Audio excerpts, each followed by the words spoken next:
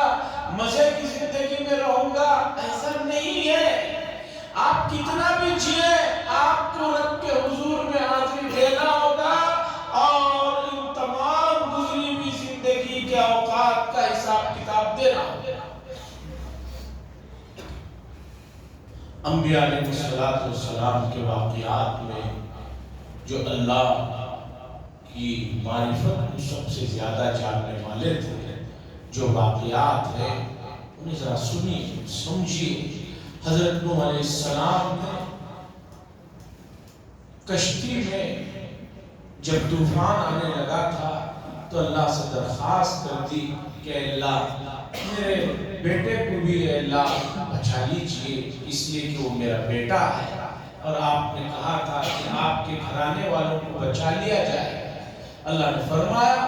قال یا نوح انه ليس من اهلك، اے نوح صرف نسب سے رشتے نہیں بنتے،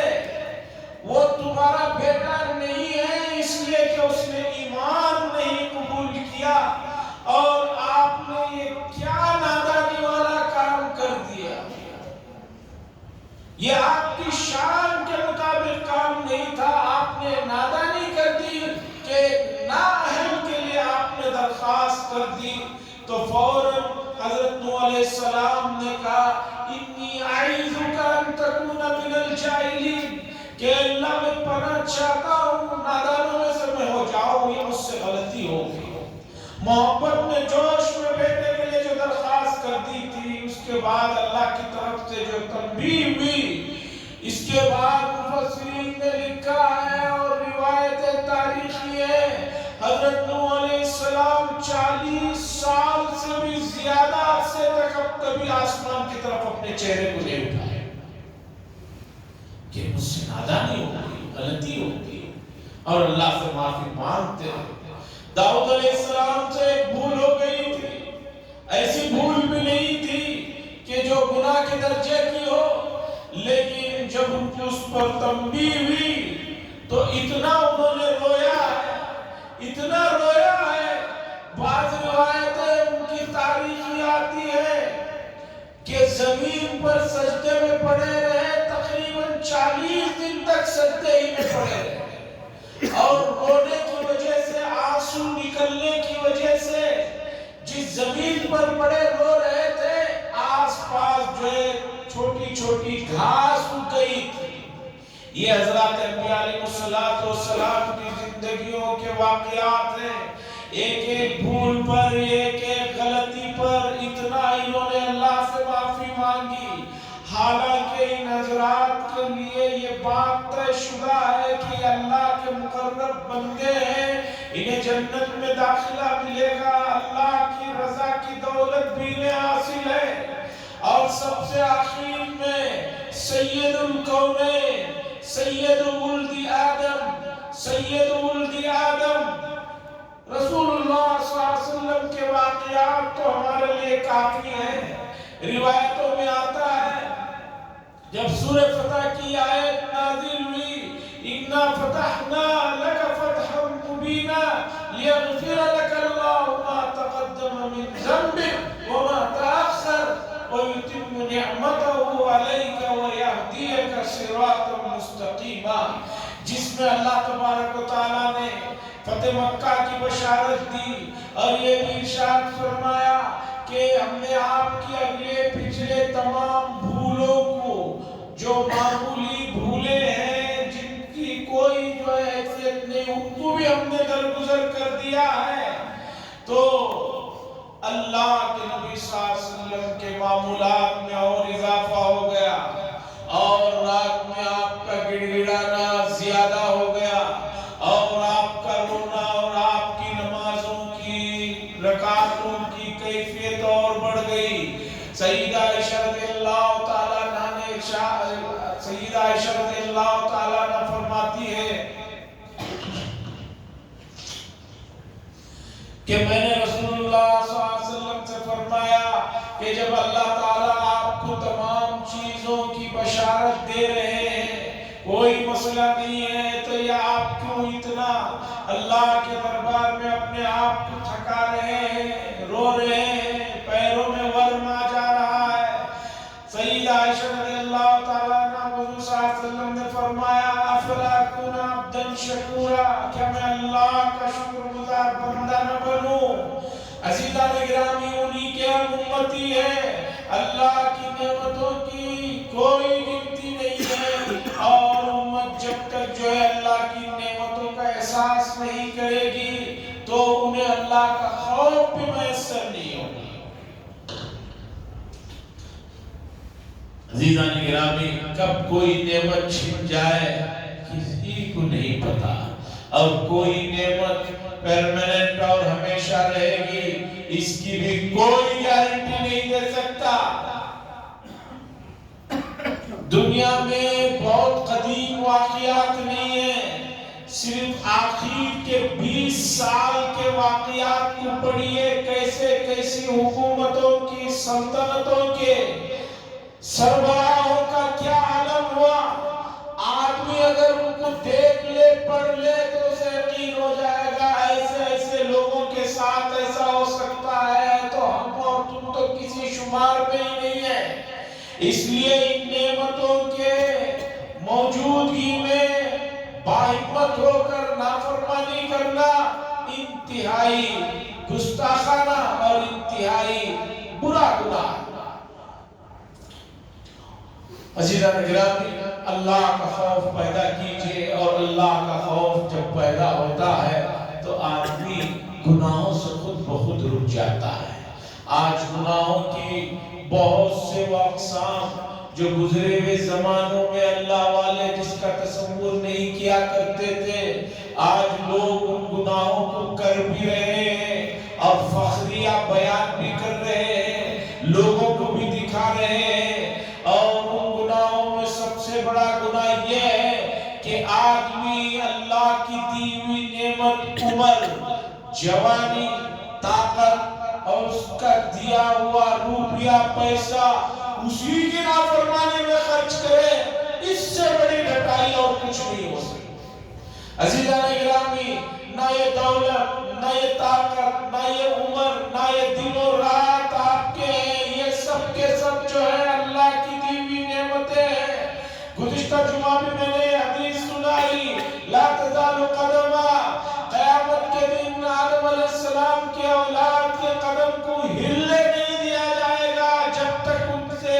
ان چیزوں کے بارے میں، جس میں خاص طور پر کہ ہم نے تمہیں جو جوانی دی تھی، جو طاقت دی تھی، تندرستی دی تھی، اسے تم نے کہاں پرانا کیا، کہاں خرچ کیا۔ آج جو ہے کھل کر ہر آدمی ایک دوسرے سے گناہ کرنے میں آگے بڑھنا چاہ رہا ہے۔ امت کے نوجوانوں کو یہ مسئلہ سمجھنا چاہیے کہ اللہ کا خوف اور یہ دولت آ جائے گی، آپ کو نصیب ہو جائے گی، تو آپ کو پھر گناہ کرتے ہوئے ہمت ہی نہیں ہو پائے گی۔ اور گناہوں سے بچنے کا سب سے آسان طریقہ ہے قرآن مجید کے قریب آئیے، قرآن مجید کو پڑھیے، قرآن مجید کو سمجھیے۔ صرف تقوی سے متعلق قرآن میں کتنی آیتیں ہیں، آپ پڑھیں گے تو تک رہ جائیں گے۔ اللہ تعالیٰ کسی بات کو ایک بار کہہ دے وہ کافی ہے، لیکن قرآن مجید میں شروع سے لے کر آخر تک تقوی سے متعلق، اللہ کے خوف اور خشیت سے متعلق جو آیتیں ہیں، اتنی آیتوں کی خلاف ورزی کرے اور پھر اللہ سے حسن ظن رکھے۔ ہم سے زیادہ کوئی نادان، ہم سے زیادہ کوئی جاہل، ہم سے زیادہ کوئی بیوقوف نہیں ہو سکتا، اور یہی بیوقوفی مسلسل امت کر رہی ہے۔ اللہ سے دعا فرمائے اللہ تبارک و تعالیٰ اپنا خوف اور خشیت کے عظیم دولت سے ہمیں مالا مال فرمائے۔ وآخر دعوانا الحمدللہ رب العالمین۔